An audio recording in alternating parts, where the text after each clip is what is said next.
What did you think of the first day of camp? I thought our intentions were good. It's just good to be out here. It's good to be out first day trying to form our new team.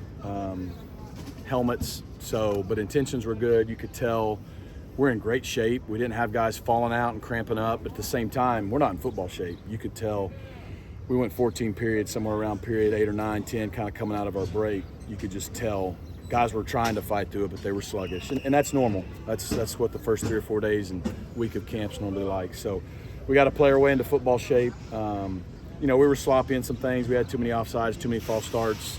Even though it's day one, I thought defense was good. They forced a lot of turnovers. That was a positive. But hey, it's day one, like we just told them. Success is a long journey. We're looking for consistency of performance, but like I said, I like their intentions today for day one.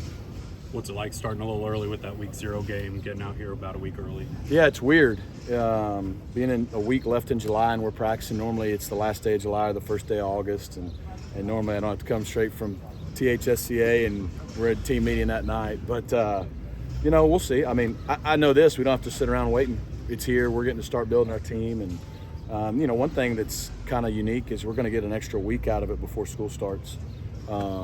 So we'll see how that goes, but it just means we have them a little bit longer focusing mainly on football. After being limited some in the spring, where do you think Preston is in his development going into the fall? Yeah, I mean, he had a great summer.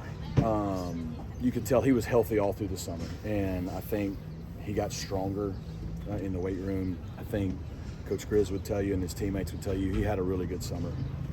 So I felt like his confidence was high coming into practice, and his health is not an issue. I don't think he worries about it. We don't worry about it. You could tell today in some areas he was rusty, but I mean, again, he hasn't truly practiced since Navy week last year. So it was good to get him out there, and but I thought he looked comfortable, and it's nothing we're concerned about at all. He's not limited in anything. A lot of new bodies in there on the offensive Yeah. line. Is that some of your biggest position battles you have to decide on? Yeah, I think so. I mean, and again, with just helmets and shorts for the first 2 days, it's hard. It's hard to know in the run game and the pass pro and all that. But yeah, I think these first couple of weeks, that's a big deal. We feel like we have great talent and athleticism. We have a lot of good depth. We'll get Logan Parr back here in a few weeks, but it gives some of those guys opportunities on the inside, and then on the outside for sure. We got a lot of length and athleticism at tackle, but we got a lot of guys that we got to gel. Moving Jo to center, just. The thing about an O-line is they got to be a unit. And so our potential and our ceiling for this group is high, but I think, that's what this next month is for. We got a lot of work to do to figure out who those 5, 6, 8 guys are, and then how well we can gel as a unit. Rhett, to your point about the offensive line and the defensive line, what's kind of the end game before you guys travel to Reno in terms of setting a rotation? Do you want to have that set in 2 weeks before you guys get up there, or what's kind of the thinking in terms of your front 5 and then how you mix your 7 or 8 defensive line? Yeah, in a perfect world, August 10th is 2 weeks for our first game. That'll be our last kind of game-like scrimmage situation that's physical anyways. You would love to come out of that knowing, hey, we're 15 practices in, 2 weeks in, and go, we have a lot of those things decided at least for game one, or narrow it down and know these guys are competing, they're probably going to both play and kind of play their way through that thing.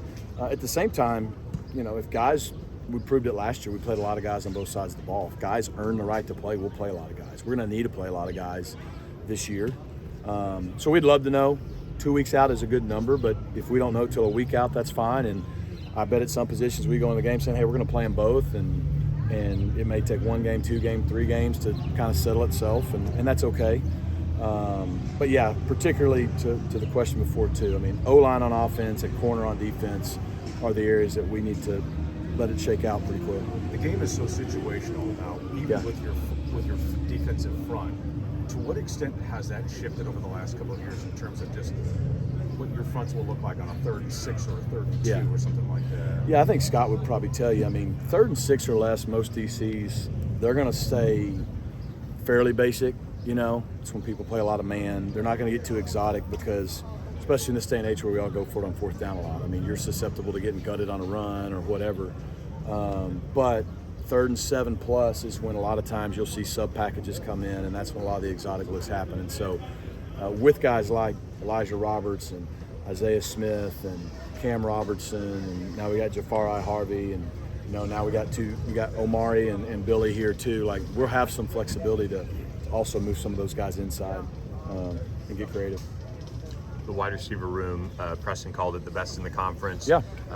With those guys, who did you see major steps forward from in the offseason maybe? And now that that group is pretty much all returning, how much has the competition level raised after last year was kind of just a lot of rotating? Well, I think one thing is they feel good that if they compete and perform well, they're going to play, because we played a lot of guys last year. And a lot of people say that, and we were able to do it.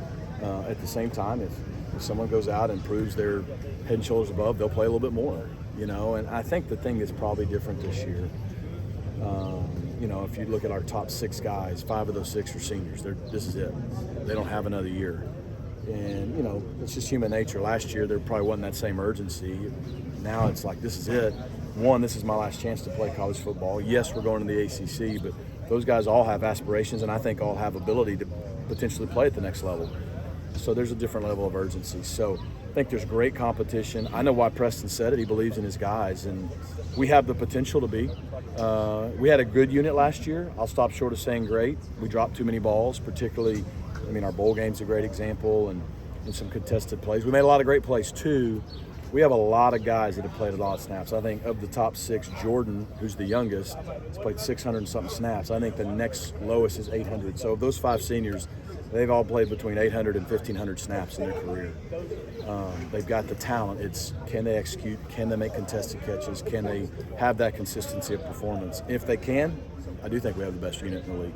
I don't think you had a 50-catch guy last year or 600-yard guy last year. Okay, yeah. But a lot of guys over 400 yards. Do you expect it to be like that again this year? I don't know. That's the first in my career. It's the first time I've had that many guys good enough to play where you feel like they're all starter capable.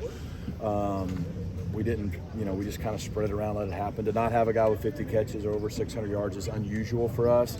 At the same time, we had 7 guys catch a pass or more in every game. To your point, a lot of guys had 25, 30, 35, 40 catches, 400 or 500 yards. So I think we're going to have a lot of guys play and do well.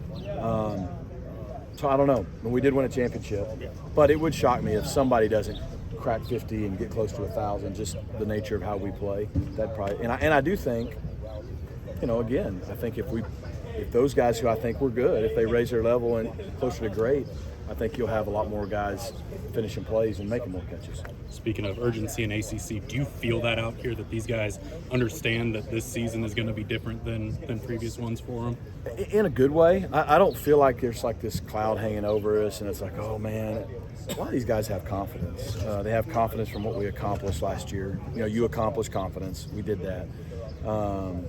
We got a new challenge in front of us. We haven't done anything yet. It's a brand new team. A lot of these guys are older guys, whether they've been here the whole time or transferred in. They've been on those stages. So I think they're more just excited that we get to play, that type of competition and compete with those guys and see where we measure up. So in a good way, it feels different, but not like everybody's kind of tight. I think our guys are like they've always been. They're loose. They're confident. We're going to find out where we stand. We don't know, but I like our guys, and I'm excited to watch them get to compete with the schedule.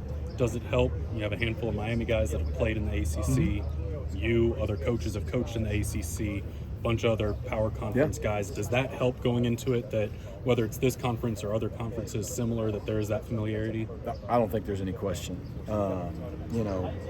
Majority of those guys that have transferred in here almost all came from either the ACC or power conferences. So they've either played in those stages, been in those stages with the atmospheres, the physicality, the week in, week out of the grind. And then the guys that we have that are older guys that have been here, our quarterbacks, the Roderick Daniels, the Isaiah Wakobias, like those guys that have always been are older. They play. They've gone on the road and won in Fort Worth, and they've played in Oklahoma, and they've played at Maryland, and they've done all those things. So I don't think they're going to have any kind of anxiousness about that. I think they're excited, and that's cool. What are your impressions of Andrew Chamblee now that you've seen him move around out there? Day one, I'm not watching one guy, so once I see the film, I'll see. He's big. He's got length. When you start thinking the fact that we've moved Justin inside, which obviously he could be an excellent tackle, but I think down the road he's going to be inside at the NFL level, and I think he's got a chance to be as good a center as there is in the country. He just hadn't done it, but talent-wise and intelligence-wise. So to move him inside and still feel like you have 3 dudes who athletically could start anywhere in our league, that's a plus between PJ and Andrew and Savion. And so now it's about, again, the consistency of performance. But for day one, I didn't notice anything I didn't like.